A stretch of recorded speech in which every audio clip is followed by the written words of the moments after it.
Hi there, this is Eric, and this is a main crop fig from a tree called Luchheim. Um, Fair warning, I picked it this morning and put it in the fridge, so it is chilled. But this is one that I've had in the ground now for, I want to say 4 years. I need to go back and look and see exactly when it was I got it. But very, very strong, vigorous grower. Very honestly turning out to be a very reliable variety for me. It puts out 2 crops. The main crop for me this year started ripening right along with Ronde de Bordeaux. I mean, it was early, and it's proven to be early consistently every year. So this is what it looks like. It's a green fig. So it doesn't seem to have any issues with birds yet. The issue that I have with it in terms of pests is it's extremely sweet. And so when it opens up these cracks and stuff on the skin, a lot of ants and bugs and stuff like to find it. You can see those little spots there are where stink bugs have attacked it and poked it. But it's been a mixed bag in terms of, for me, figuring out when to pick it, because more often than not I pick it early because it gets so soft. It's a very soft fig. It would not stand up well to transporting it for like a farmer's market or something. This is one that is strictly, you plant it in the ground and you eat it fresh, because it's just not sturdy enough to hold up. Flavor wise, when it first came to market, it was marketed as having a strawberry vanilla flavor. I've only ever gotten that on late season examples. Early in our season, it's straight up table sugar. The Breba is also, there's very little difference between the quality of the Breba and the quality of the main crop. They're extremely sweet, extremely soft. The skin cracks immediately, and we'll go down and look at the tree here in a few minutes, and I'll show you why I think it's potentially a good choice for a multitude of growing environments. Okay, so at any rate, we're going to cut this open. It's about 40 grams. This is kind of a small version. They oftentimes are, oops. Oftentimes are a little bit bigger than this, but I think the dog's chasing a bird. Anyway, but yeah, it's a good fig. It's squishy all the way up to the neck, and hopefully I timed it right. But very thin skin, very soft.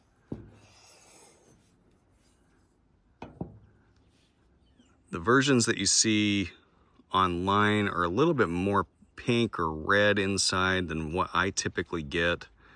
I don't get the pink and red until later in the season when the weather cools off.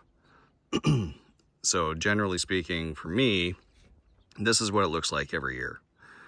Even the ones that I let go longer, if they don't fall off the tree or anything like that, I never have a problem with that.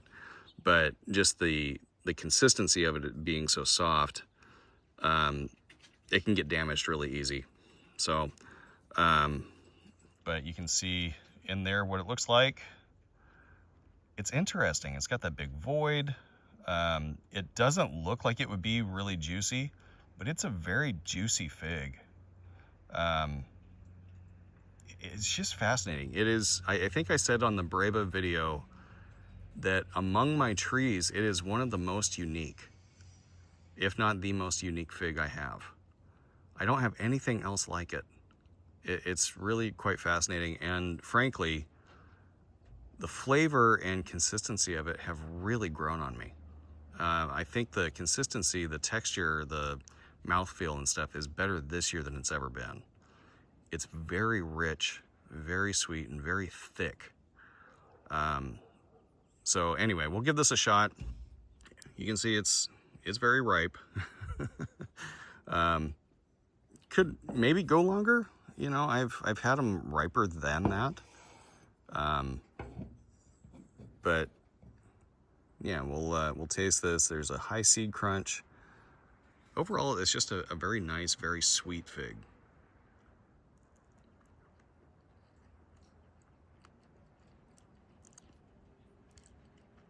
Yeah, very rich.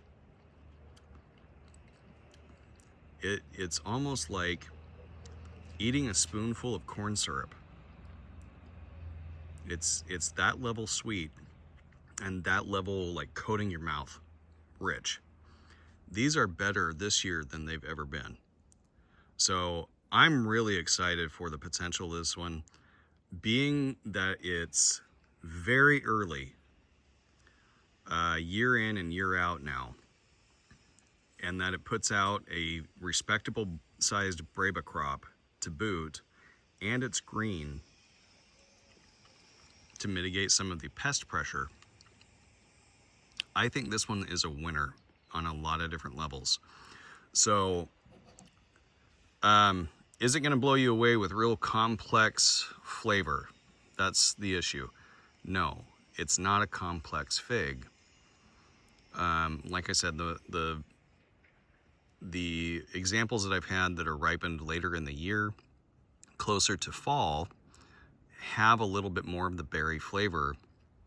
This right now, ripening in our sweet spot of summer, and I mean, it's the beginning of September right now, so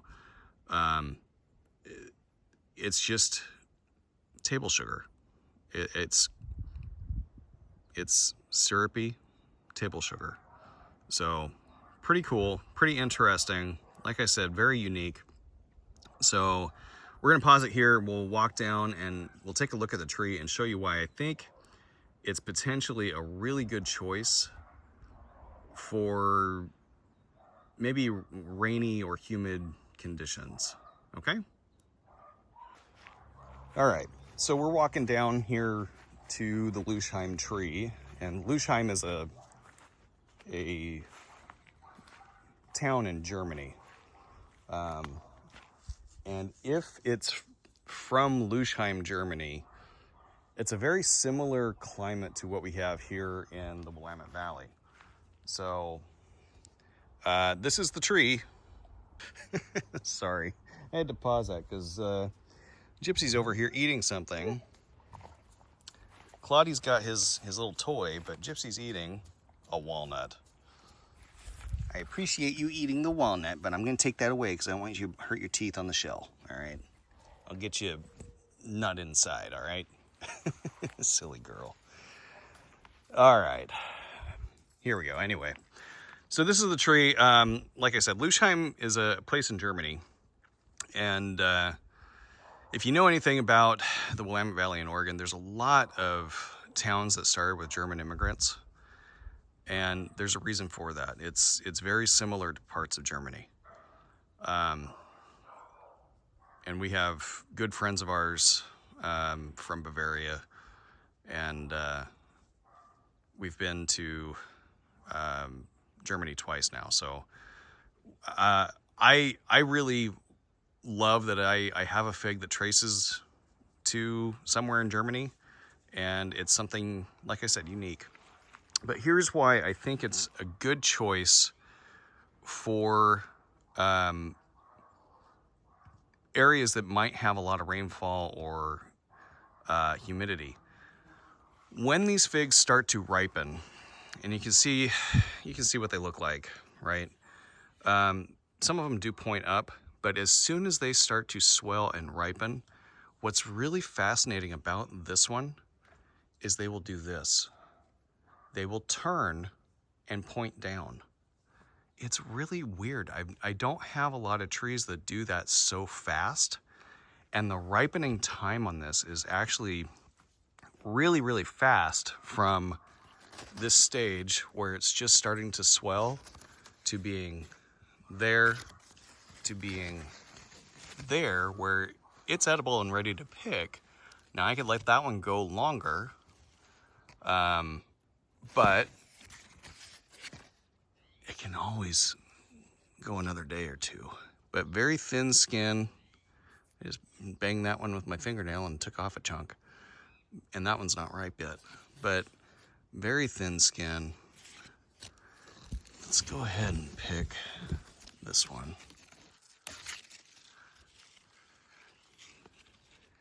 So you can see how much it cracks. I mean, the skin just sloughs away. It's really fascinating stuff. Oop, slippery. Like I said,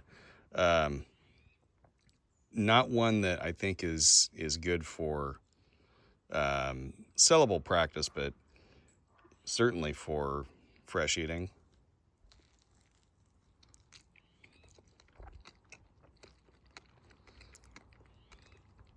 You could do a lot worse. It's very sweet. It's among the sweetest in my yard. So really cool fig. So there you go. That's Luchheim. I was a little bit down on it, I think, by the sounds of things in my Breba video on it this year, but I really do think it's one that is going to do very well for a lot of places here in the Pacific Northwest.